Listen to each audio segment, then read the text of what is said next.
इम्तियाज जलील को हराने वाले, नासिर सिद्दीकी को हराने वाले कौन थे? किसने हराया इम्तियाज जलील को? किसने हराया नासिर सिद्दीकी को? गयासुद्दीन शेख साहब हमारे सबके सीनियर है। गुजरात के अंदर 3 टर्म वो एमएलए रहे। पूरे विधानसभा के अंदर तमाम समाज के, हिंदू मुस्लिम तमाम समाज के लोगों के लिए उन्होंने विधानसभा के अंदर आवाज उठाई है। ऐसी व्यक्ति जो विधानसभा के अंदर एक आवाज थी, वो आवाज को बंद करने के लिए हमारे लोग अपक्ष में खड़े रहे, अलग अलग पार्टियों में खड़े रहकर उनको हराया है। उनको एक सबक लेना पड़ेगा आज के दिन कि ऐसे लोगों की विधानसभा के अंदर जरूरत है। अगर ये 2 जीत जाते तो महाराष्ट्र की विधानसभा में लोग पहुंच जाते। जब ये 2 पहुंच जाते तो फडणवीस को मालूम था, शिंदे को मालूम था, अजित पवार को मालूम था, अगर इम्तियाज जीत कर आ जाएगा तो इम्तियाज हमारी रातों की नींद हराम कर देगा, क्योंकि ये ना झुकता है ना बिकता है, मां के लड़ता है। तो क्या किया सबने क्या किया? मिलकर इम्तियाज जलील को हरा दिया। मैं किसके लिए लड़ता था? मैं कभी मेरे लिए लड़ा हूं? मैं समाज के लिए लड़ा हूं, समाज के हर तबके के लिए मैं लड़ा हूं। पाकिस्तान और अफगानिस्तान के हिंदुओं को अगर हम इस देश में लेते हैं, मैं मानता हूं वो कुछ बुरा नहीं है। हमारे हिंदू भाइयों को हमको लेना चाहिए, क्योंकि हिंदू भाइयों के पास जाने के लिए 2 ही रास्ते हैं, एक पाकिस्तान, एक हिंदुस्तान और एक नेपाल। तो हिंदुस्तान उसको ले। हमारी बात इतनी है, सीए का विरोध करने वाली बात सिर्फ इतनी है कि धर्म के आधार पे मुसलमानों को इसमें से बाकात रखना वो गैर संवैधानिक है। शाहीन बाग वो पाकिस्तान में नहीं है, शाहीन बाग दिल्ली में है, और मुझे जहां तक जानकारी है वहां पासपोर्ट लेने की भी जरूरत नहीं पड़ती है। मैं बगैर बुलाए बिरयानी खाने पाकिस्तान नहीं गया हूं। मैं देश की राजधानी में गया था, और उस राजधानी में मुझे शर्म नहीं, गर्व किस होता है कहने के लिए कि जाकर मैंने एक सच्चा हिंदुस्तान शाहीन बाग में देखा। वो जो समाजवादी पार्टी का उम्मीदवार था, वो गद्दार, कितने वोट लिया? वो 20,000, 5,000 वोट लिया। तो याद रखो, दुश्मन हमारे ही घर में बैठा हुआ है, दुश्मन हमारे घर में बैठा हुआ है। मीर जाफर, मीर सादिक यही है, यजीद के एजेंट यही हैं, मोदी के एजेंट यही हैं। हमारे ही घर में बैठकर हमको कमजोर करने की तैयारियां में करते रहती हैं। आपको अपने नुमाइंदे की हार का इतना गम और इतना सदमा होता है, और जब तुम दरियापुर आकर के गयासुद्दीन को हराते हो, वो 1 सीट कम करने का काम वही सब आपने किया। उन्होंने इम्तियाज जलील साहब की हार को लेकर के अपना जो गुस्सा था वो व्यक्त किया है। उसमें उन्होंने कहा कि इम्तियाज जलील को हराने वाले मीर जाफर थे, मीर सादिक थे, यजीद के एजेंट थे, मोदी के एजेंट थे। तो जब कोई आदमी एमआईएम के खिलाफ लड़ता है तो सबका एजेंट बन जाता है, और एमआईएम सेक्युलर पार्टी के मुस्लिम नुमाइंदों के खिलाफ लड़ती है तो उसे क्या कहेंगे? मैंने कई मर्तबा कहा कि मुझे भारतीय जनता पार्टी मेरे जीते जी इंशाअल्लाह कभी नहीं हरा पाएगी। अगर मुझे कोई हराएगा तो मुझे अपने ही हराएंगे, और वही हुआ। एमआईएम थी और भारतीय जनता पार्टी का जो छोटा रिचार्ज है, तो उन लोगों को लगा करके, क्योंकि 4200 से करीब वोट आप ले गई, 1700 वोट जो थे वो मीम ले गई, तो 2 तरफा हल में मैं चुनाव हारा। जो 2 कैंडिडेट की वजह से मैं हारा, वो दोनों के दोनों मुस्लिम थे। अल्लाह के रसूल सल्लल्लाहु अलैहि वसल्लम की हदीस को याद रखो, उलमाए कराम की ज़बान मुबारक से सुना कि मस्जिद है, नमाज की सफ बनी हुई है, और आकाए दो आलम सल्लल्लाहु अलैहि वसल्लम ने फरमाया उन लोगों को देखकर, उखरिज फइन्नका मुनाफिक, निकल मुनाफिक निकल। पहचानो इन लोगों को, ये नहीं करो कि सबको फतवा दे दो, बोल दो, पहचानो इन लोगों को। आज ये कह रहे हो कि आप सल्लल्लाहु अलैहि वसल्लम ने जो मुनाफिकीन थे उनको जो था लताड़ा था, और उलमा इकराम के मुंह से ये बात बोले, कह रहे हैं कि उलमा इकराम की पाक जबान से मैंने बात सुनी थी। तो उलमा इकराम की पाक जबान से ये भी कहा गया था कि गयासुद्दीन के सामने उम्मीदवार मत खड़ा रखो। तो तुम सिलेक्टेड उलमा इकराम की बात को सुनो। गुजरात के उलमा इकराम ने असदुद्दीन ओवैसी साहब को और गुजरात के एमआईएम के अध्यक्ष को, सभी संजीदा लोगों ने, बुद्धिजीवी लोगों ने और उलमा इकराम ने जाकर के ये कहा था कि पिछली 3 टर्म से गयासुद्दीन शेख जो है दरियापुर से जीत करके चुनाव आ रहे हैं। उस वक्त में लोगों ने समझाया, कोशिश की, 2 मरतबा उलमा इकराम ने उनसे बात करने की कोशिश की, यहाँ तक कि एक हैदराबाद के जो उलमा इकराम है जिनकी बहुत असदुद्दीन साहब इज्जत भी करते हैं, उनसे भी राब्ता किया यहाँ के उलमाओं ने, मैंने भी बात की उनसे। उस वक्त में उन्होंने कहा कि भाई बहुत जिद्दी है, ये हमारी बात नहीं मानेंगे। ये लड़ाई मैं अपने लिए नहीं लड़ रहा हूं, मैं नहीं रहूंगा, मैं जमीन की ग़िज़ा बन जाऊंगा, मेरे जिस्म को जमीन के कीड़े खा लेंगे, मेरी हड्डियां जमीन में गल जाएंगी। मगर याद रखो, तुम तो ये नौजवानों, तुम्हारा मुस्तकबिल है ना, तुम लीडर बनोगे, तुम कायद बनोगे, तुम इस वतन की क़यादत करोगे, तुम परभनी की क़यादत करोगे, तुम महाराष्ट्र की क़यादत करोगे। ये हमारा ख्वाब है, ये हमारी कोशिश है।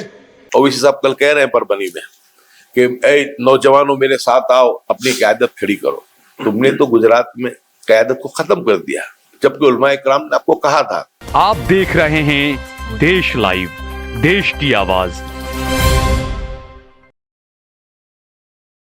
अस्सलाम वालेकुम, आदाब। देश लाइव में आपका स्वागत है। मैं हूं सहल कुरैशी। दोस्तों, चुनावी साल फिर से आ चुका है। अलग अलग जगहों पर चुनाव है, बिहार में भी चुनाव है, गुजरात में इसी साल म्यूनिसिपैलिटी के भी चुनाव होंगे, महाराष्ट्र में भी कहीं ना कहीं सुगबुगाहट कुछ होने लगी है। ऐसे में एक बयान AIMIM के अध्यक्ष असदुद्दीन ओवैसी साहब ने दिया है। महाराष्ट्र के परगनी में उन्होंने एक बयान देते हुए ये कहा कि जो AIMIM के खिलाफ लड़ते हैं वो मुनाफिक है, वो मीर जाफर, मीर सादिक, यजीद, न जाने क्या क्या बातें उन्होंने कही है। ऐसे में सवाल ये उठता है कि राजनीति जो होती है वो किसी को नीचा दिखाने के लिए नहीं होती है और नहीं होनी चाहिए। राजनीति में यह कहा जाता है कि अगर आपको अपनी लिट्टी बड़ी करनी है तो अपनी लिट्टी बड़ी करिए, अपने काम के जरिए, अपने बयान के जरिए, अपने बातों के जरिए। लेकिन किसी को नीचा दिखाकर, किसी के खिलाफ जबरदस्ती का वो करके आप खुद की लिट्टी को बड़ा करना चाहें, ये कितना सही है? क्योंकि ओवैसी साहब को लेकर हमेशा एक सवाल ये उठता है कि बी टीम है, बी टीम है, बीजेपी की बी टीम, इस तरह के बयान हमेशा आए। ओवैसी साहब ने कई बार इसके जवाब भी दिए हैं, लेकिन जो उनका मौजूदा बयान जो उन्होंने दिया है उसको लेकर आज हम बात करेंगे कांग्रेस के पूर्व विधायक गयासुद्दीन शेख साहब से। कुछ लोगों को यह भी रहता है कि आप गयासुद्दीन भाई के पास ही क्यों पहुंच जाते हैं। असदुद्दीन ओवैसी साहब की AIMIM और छोटा रिचार्ज वाली पार्टी जिसे कहा जाता है, उनका सबसे बड़ा अगर कोई नुकसान किसी को पहुंचा था गुजरात में तो वो मेरे ख्याल से गयासुद्दीन शेख साहब को ही पहुंचा था। तो ओवैसी साहब का वो बयान, अब जो दोबारा चुनावी समर में ओवैसी साहब फिर से आएंगे, पहले आकर उन्होंने क्या क्या वादे किए थे कि मैं प्रदर्शन करूंगा, मैं ये करूंगा, हर काउंसिलर के वहां स्कूल खोलूंगा, अस्पताल खोलूंगा, इस तरह की बातें थी। हम बात करेंगे गयासुद्दीन शेख साहब से। गयासुद्दीन भाई, बहुत बहुत शुक्रिया कि आपने हमें वक्त दिया। गयासुद्दीन साहब, जिस तरीके से असदुद्दीन ओवैसी साहब का जो महाराष्ट्र का परगना का जो बयान आया है, कैसे देखते हैं आप उसको, क्या कहेंगे आप? असदुद्दीन ओवैसी साहब की मैं बहुत इज्जत करता हूं कि देश की पार्लियामेंट में और पार्लियामेंट के बाहर भी बहुत बेबाकी के साथ मुस्लिम समाज की आवाज को उठाने का काम करते हैं।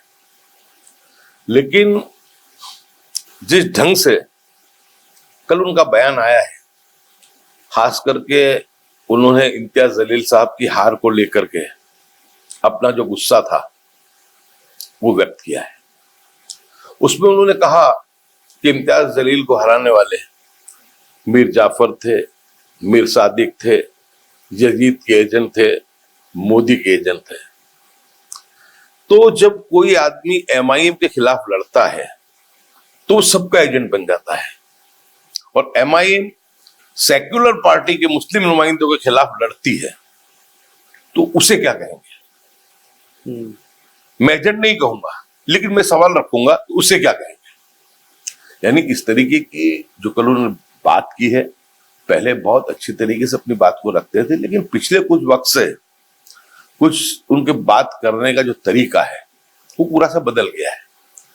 जिस वक्त में गुजरात के चुनाव थे, गुजरात के उलमा इकराम ने असदुद्दीन ओवैसी साहब को और गुजरात के MIM के अध्यक्ष को सभी संजीदा लोगों ने, बुद्धिजीवी लोगों ने और उलमा इकराम ने जाकर के ये कहा था कि पिछली 3 टर्म से गयासुद्दीन शेख जो है दरियापुर से जीत करके चुनाव आ रहे हैं और ये सीट ऐसी है कि जहां 38% मुस्लिम और 62% हिंदू समाज के वोट हैं, लेकिन दोनों समाज का वोट एक सेक्युलर इमेज होने की वजह से उनको मिलता है जब वो जीत पाते हैं।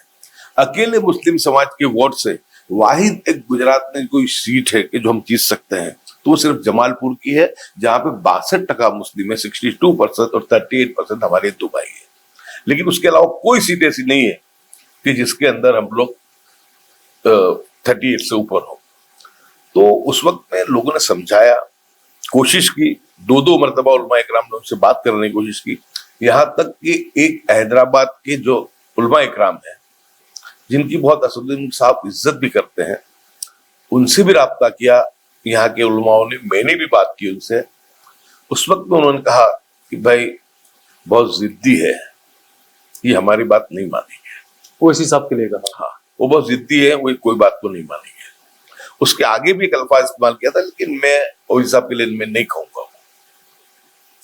लेकिन उन्होंने कहा कि वो हमारी बात को नहीं मानेंगे। यहाँ पर गुजरात में 15 सालों तक बेबाकी के साथ जब नरेंद्र मोदी जी थे, अमित शाह जी गृह मंत्री थे, प्रदीप सिंह जडेजा जी यहाँ के गृह मंत्री थे, उसके बाद हर्ष संघवी भी आए, हमेशा बेबाकी के साथ, मजबूती के साथ, बगैर डरे, बगैर झुके और बगैर बिके भारतीय जनता पार्टी के खिलाफ आवाज बुलंद करने का काम किया है और सभी समाज के लिए किया है। गयासुद्दीन भाई, मैं यहाँ पर आपको थोड़ा रोकूंगा बीच में, क्योंकि आपका मुझे याद है जब ओवैसी साहब गुजरात आए भी नहीं थे चुनाव लड़ने के लिए, 2019 में जब सीए एनआरसी का मामला था, तब आप शाहीन बाग भी आप गए थे, वहां पर भी आपने भाषण दिया था, और उसके बाद विधानसभा में आपका एक भाषण था जब गुजरात सरकार ने कुछ ऐसी बातें कही थी कि शर्म आनी चाहिए, शाहीन बाग जो लोग गए और इस तरह की सारी चीजें, उस पर आपका एक बयान था जो आपने विधानसभा में दिया था। उस टाइम पर तो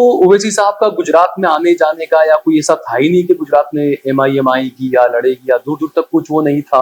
लेकिन उस वक्त भी आप बेबाकी से विधानसभा में काफी आवाज उठाया करते थे, और जिस तरीके से आपने सीए एनआरसी के मुद्दे को उठाया था उस टाइम पर, उस वक्त पर जो गुजरात के गृह मंत्री थे उनको आपने जो जवाब दिया था, वो लोगों को याद नहीं है, या लोगों ने देखा नहीं, या उस टाइम पर उस तरह की राजनीति नहीं होती थी कि भाई जो आए उसको आगे बढ़ाओ और दिखाया जाए?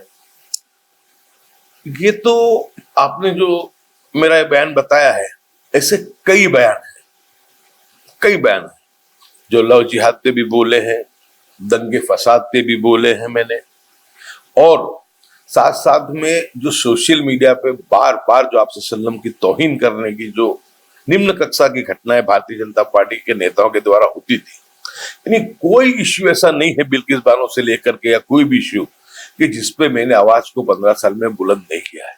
क्योंकि मैं इतना जानता हूं कि लोग बहुत भरोसे और एतमाद के साथ विधानसभा में अपना प्रतिनिधि बना करके भेजते हैं, और हमेशा बेबाकी के साथ, सिर्फ मुस्लिम समाज की नहीं, कहीं पर दलितों के साथ हुआ हो, पछातों के साथ हुआ हो, पाटीदारों के साथ हुआ, उस वक्त में भी मैं बोला था।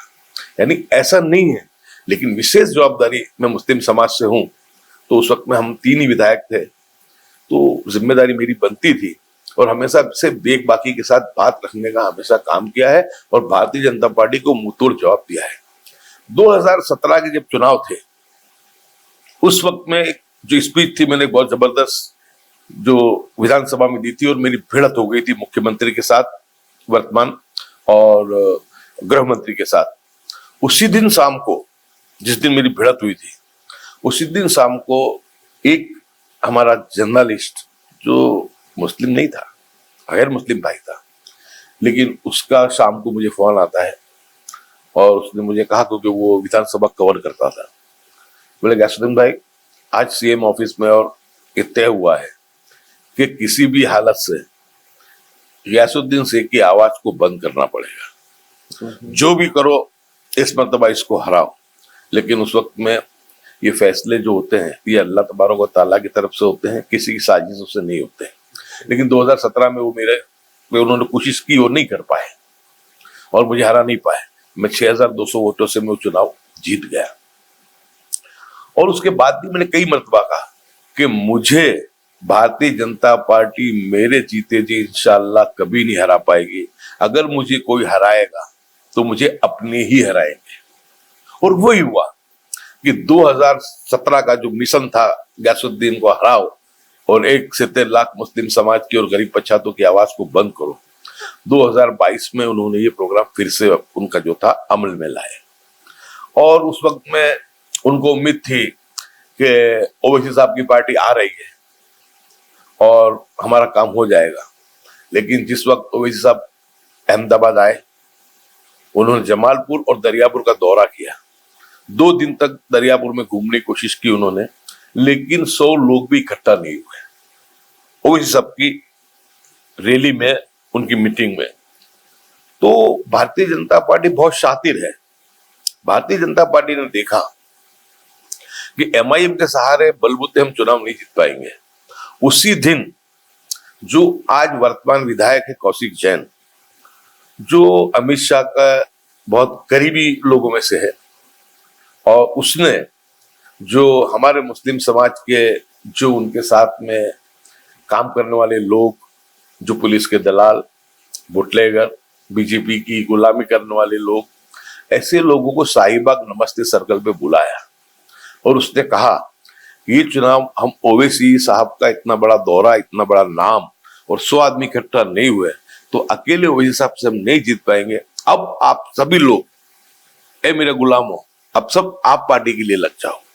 अच्छा, यस, ये मेरे पहले भी मैं बोल चुका हूं, शायद आप ही के चैनल पे बात मैंने बताई भी। तो मैंने उस वक्त पे कहा था कि इन्होंने रणनीति को बदल लिया है, क्योंकि उनको लगा कि दोनों तरफ से घेरना पड़ेगा।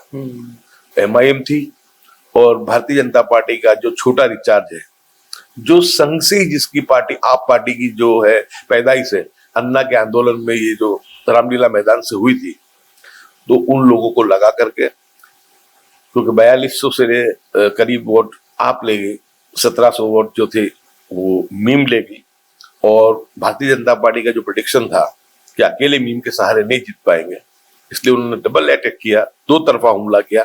तो 2 तरफा हमले में मैं चुनाव हारा। ठीक है, वो अल्लाह तबारक तआला की मर्जी थी। दुख इतना ही है कि जो 2 कैंडिडेट की वजह से मैं हारा, वो दोनों के दोनों मुस्लिम थे।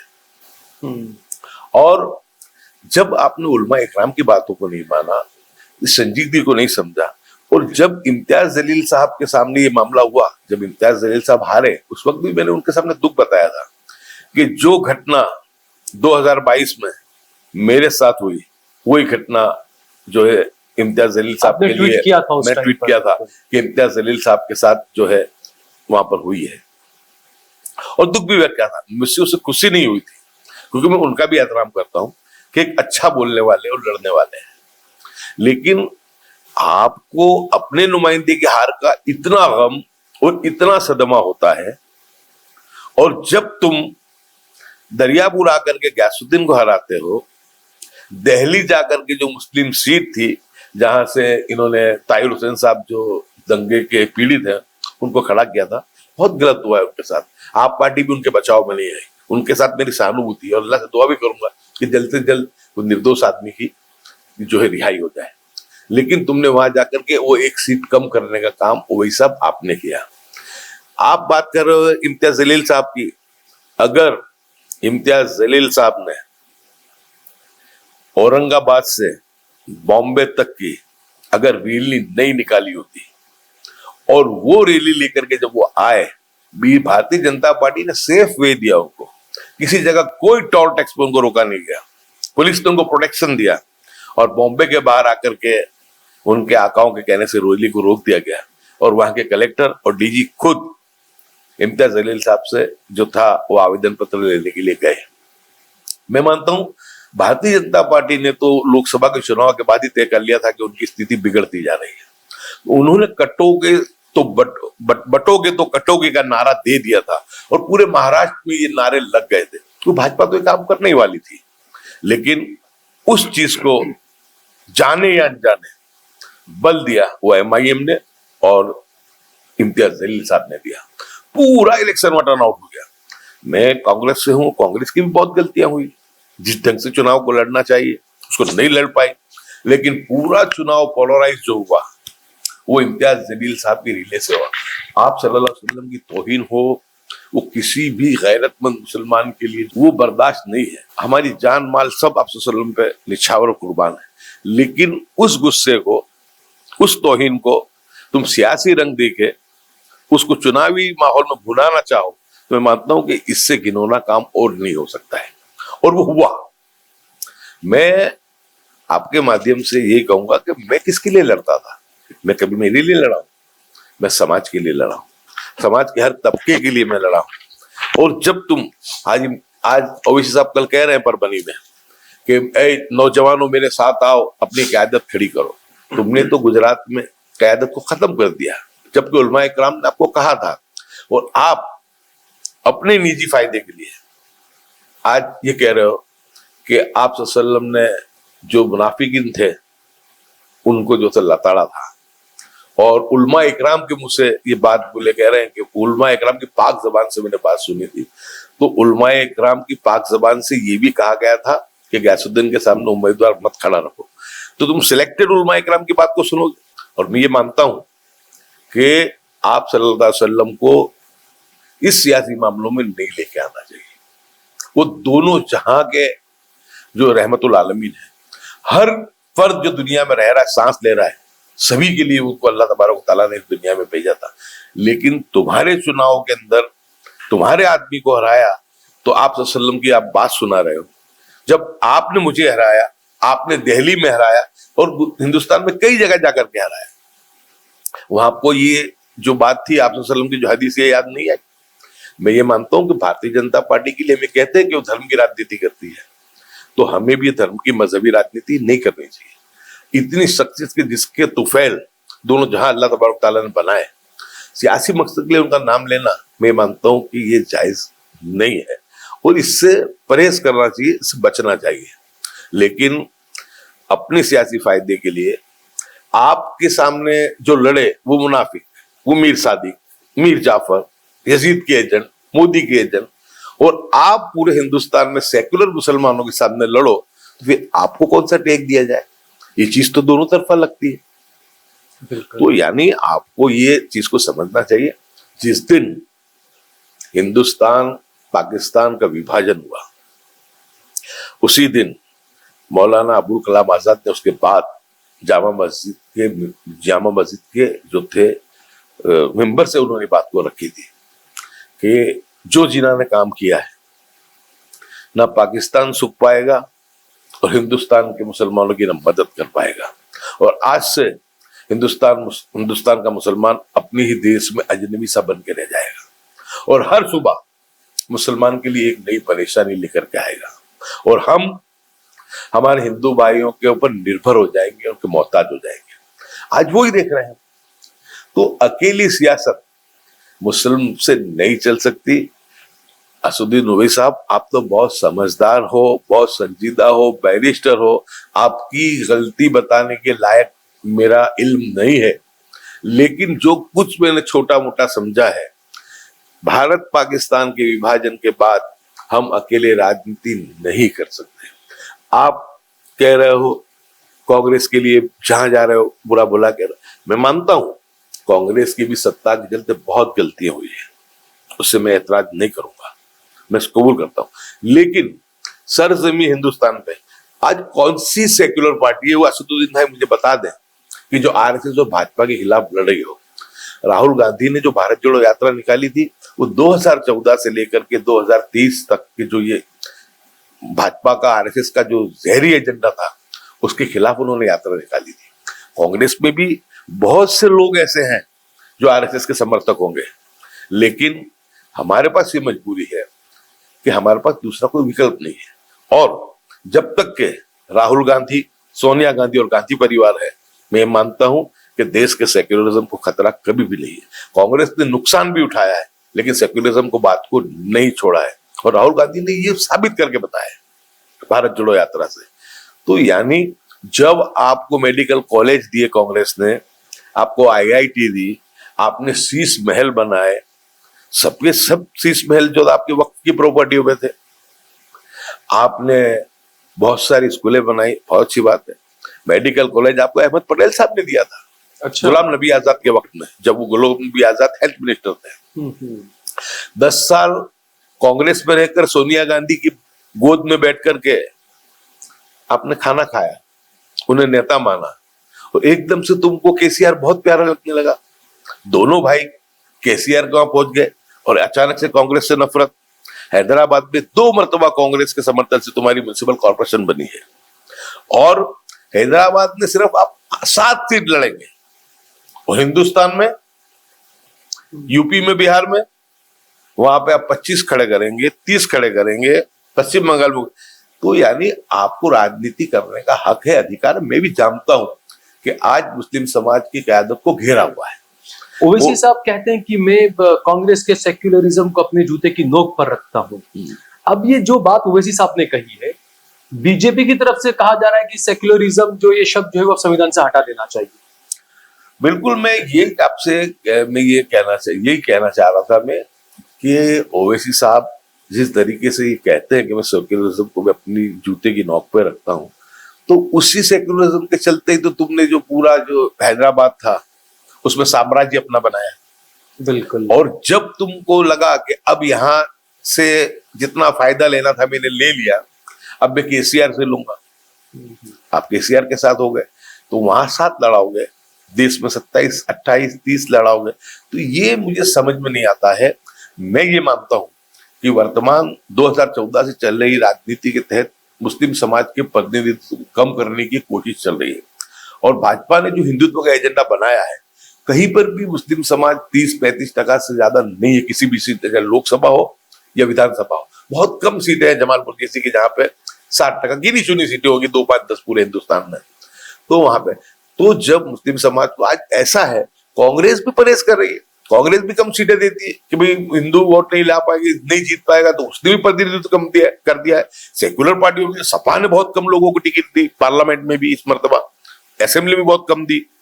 तो ऐसे वक्त में जब तुम मुस्लिम क़यादत खड़ी करने की बात करते हो, तो जहां मुस्लिम समाज के 30-35 हजार वोट है, और वहां पर मुस्लिम नुमाइंदा किसी सेक्युलर पार्टी से नहीं लड़ रहा है, या टिकट वो डर के नहीं दे रहे भाजपा की राजनीति से, वहां पे आप अपना उम्मीदवार लड़ाओ, समाज आपके साथ खड़ा रहेगा, समाज आपको खुल करके वोट देगा। लेकिन आप वहां नहीं लड़ाएंगे, आप वहीं लड़ाएंगे जहां सेक्युलर पार्टी का मुस्लिम नुमाइंदा खड़ा रहता है। बिल्कुल। तो ये जिस ढंग से आप पार्टी, सबको को मालूम है जनसंघी, और जिस तरीके से मीम के जो मामला बनता है, तो तुम मुस्लिम समाज को, मैं आपको कोई लेबल नहीं लगाऊंगा, मैं आपको ना किसी का एजेंट कहूंगा, ना कोई बात करूंगा, मैं मेरे मुझसे ये बात नहीं करूंगा, मैं आपका एहतराम करता हूं ओवैसी साहब।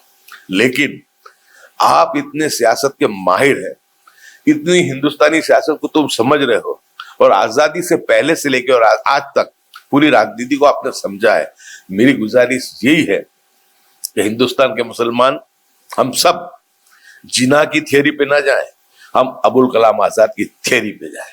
अबुल कलाम आजाद जी ने यही कहा था कि हम साथ रह करके, हिंदू भाइयों के साथ मिल करके अपने हक और अधिकार को मांगे। उन्होंने मुस्लिम लीग से भी प्रस्ताव रखा था कि आओ कांग्रेस और मुस्लिम लीग मिलकर के सरकार बनाए, हमको हमारा पूरा प्रतिनिधित्व मिलेगा, हमको पाकिस्तान की बात नहीं करनी चाहिए। लेकिन जिन्ना ने वो बात को नहीं मानी।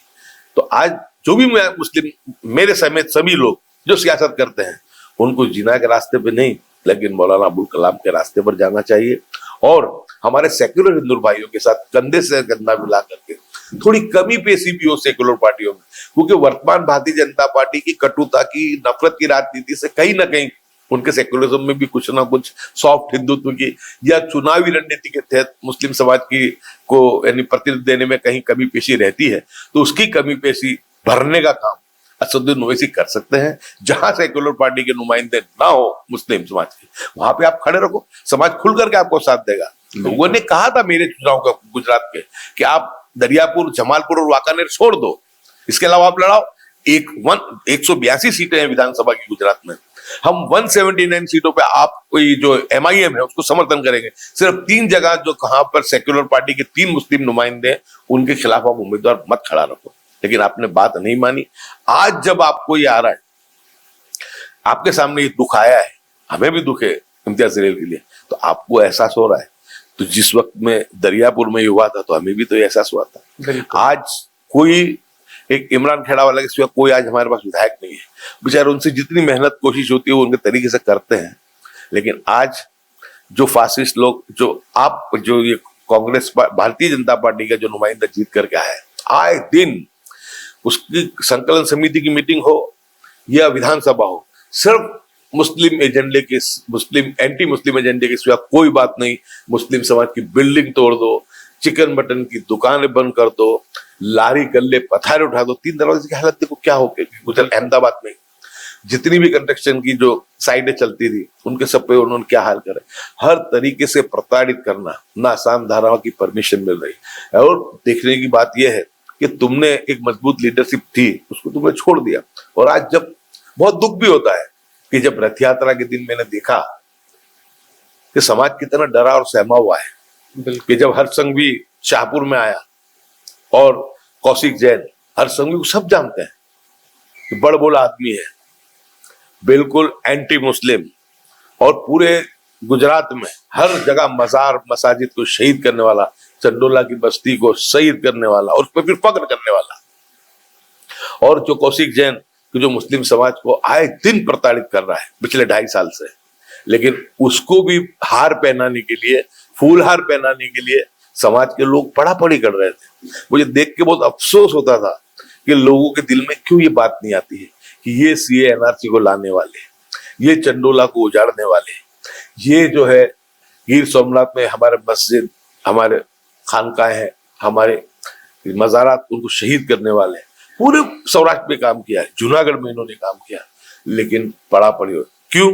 कि जब पकड़ छूट गई तो आज लोग डर के मारे भी भारतीय जनता पार्टी को जानते हुए उनसे सरेंडर हो रहे हैं। तो ये जो गुनाह, ये पाप जो किया है, मैं मानता हूं कि एमआईएम और आपने किया है। ठीक है, बहुत बहुत शुक्रिया हमसे बातचीत करने के लिए।